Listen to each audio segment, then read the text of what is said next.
போன வாரம் கூட சொல்லியிருக்கார். அதில் தான் பார்க்குறேன் காணொலியில், அங்கே என்ன கேட்குறவங்கள்ட்ட ஒரு பெரிய இடமா கொடுங்க, மக்கள் நின்று சந்தோஷமாக பார்த்துட்டு கேட்டுட்டு போகட்டும், வேறு ஒன்றும் கேட்கலையே உங்கள்கிட்ட, அது ஒரு காரணத்தோடு நீங்கள் செய்ய மாட்டேங்கிறீங்கன்னு இந்த நிகழ்ச்சி முன்கூட்டியே சொல்லியிருக்குது இந்த தம்பி. உண்மையா இல்லையா? அப்புறம் அரசியல் ஆக்குறாங்க அப்படின்னா என்ன? கேவலமான கேடுகட்ட அயோக்கியத்தனமான அரசியல் தானே. சொந்த மக்களை அப்படி காவு கொடுக்கலாமா? சொந்த மக்களை சொந்த ஊர்க்காரங்களை காவு கொடுத்துட்டு நல்ல வேஷம் போட்டுட்டு இருக்காங்க. அவரோட வளர்ச்சி பிடிக்காம அவர் எதுக்கணும்னா, நீ கொள்கை ரீதியாக எதிர் கூட்டம் போட்டு அவருக்கு பதில் சொல்லு. பைத்தியக்காரனே, போலீஸ்காரன் துரத்தி விடுறான், இங்கேருந்து போங்க, இப்படிலாம் ஆயிடுச்சுங்களா, எல்லா நாடகமும் அவங்க நடத்துறாங்க. இங்கே பாரு, அந்த சொல்றதுக்கு தானே இந்த திட்டமே. துரத்தி விட்டு போட்டு அடுத்த நிமிஷம் இவங்களால வர முடியுதுல்ல. இது எவ்வளோ பெரிய பக்கா பிளானிங்கு. அடுத்த நோட்டி டக்கு டக்கு டக்கு டக்குன்னு வராங்கல்ல. கேட்குறான்ல, 66 பேர் செத்தானே கள்ளச்சாராயம் கள்ளக்குறிச்சியில் செத்தாங்களே, அங்கே போய் நின்றுங்களே, விளக்கண்ண என்ன கேள்வி கேட்குற நீ? ஏன்னா இப்போ போய் அங்கே நின்று அவரை சேர்த்து சமாதி கட்டுறதுக்கா 1000 ரவுடிங்க வச்சுட்டு நிற்கிறாங்க.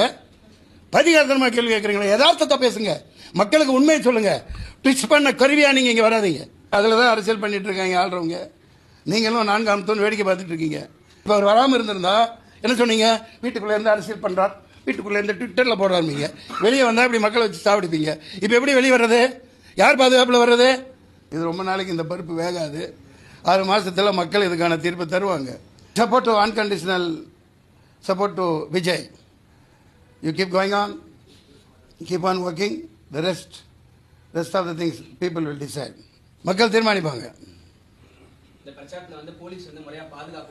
கொடுக்கல, யார் கையில் போலீஸ் இருக்குது? முதல் பாதுகாப்பு 28 கண்டிஷன் போடுறீங்களா இல்லையாப்பா? நீங்க ஒரு மாநாடு நடத்த கூட்டத்துக்கு 28 கண்டிஷன் கேட்டு போடுறாங்களா இல்லையா? எந்த கட்சிக்காவது போட்டாங்களா? அதே மாதிரி 28,000 போலீஸ் 2,000 போலீஸ் அங்கே நிற்கணும்ல. அதே முட்டுச்சந்தையில் கொடுத்துருக்கீங்க. டேய், என்ன நீ பச்சை குழந்தைத்தனமா 10,000 பேர் அப்படித்தான் சொல்லுவாங்க. 20,000 பேர் சொன்னா உங்களுக்கு பர்மிஷன் கிடையாதுன்றான். போலீஸை பற்றி தெரியாதா?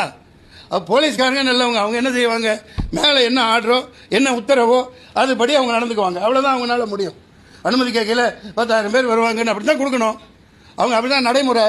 இதை கூப்பிட்டு கூட்டம் போடுவான். அவனுக்கு பொட்டல் வெளியில் நல்லா 10 கிலோமீட்டரில் இடம் கொடுப்பீங்க. Shame on this politics. நான் சொல்றதுக்கு ஒன்றுமே இல்லை, அது அவர் பார்த்துக்குவார். அவருக்கு இருக்கு எல்லாம்.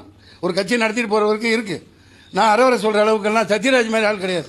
அவர் பெரிய மனுஷன், உயர்ந்த மனுஷன். கை வச்சு பாரு தமிழ்நாடு என்ன ஆகுதுன்னு. பண்றவனை விட்டு போட்டு விஜயை கைது பண்ணிக்கிறேன்.